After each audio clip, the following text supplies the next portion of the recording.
Right, so this afternoon I've come down to the beach for a little bit of wader photography, and with me I've got the Nikon 180 to 600mm lens.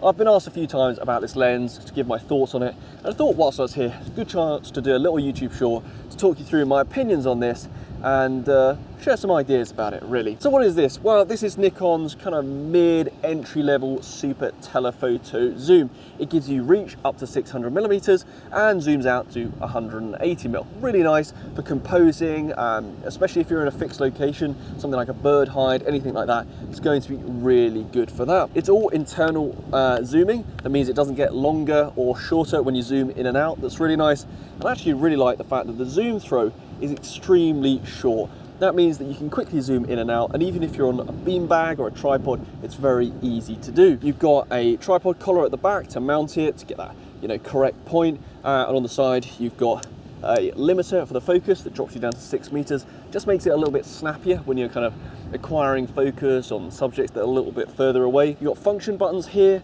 function ring that also works as the manual focus ring, how I would have it set up.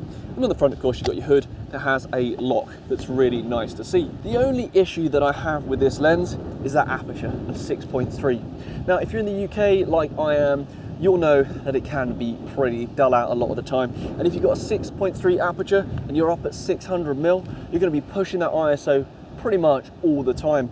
You know, today I started off easily at ISO 800 and already I'm up to 6400 in order to retain a speed of 640th of a second to freeze some motion. Now, of course, it's not just about reducing camera shake, but reducing the motion of your subject. If you want sharp images, you've got to have those fast shutter speeds, and a 6.3 aperture can make that a little bit tricky. It probably is the only downside of this lens. Other than that, it's really sharp, compact, and a great fun one to get out and use in the field. So if you don't go for this, what are the other options? Well, luckily, with this being about an £1,800 lens, right now, there are so many options for us wildlife photographers, especially if you look at the used market. You'll find that you could have access to a 300-2.8, 200-400 f4, maybe even a 500 f4. That if you're after stills photography, the best possible quality you can get, you don't mind the extra weight, and you'd rather have that large aperture to really allow you to blow out the backgrounds and work right into the last hours of the day, it certainly might be worth considering.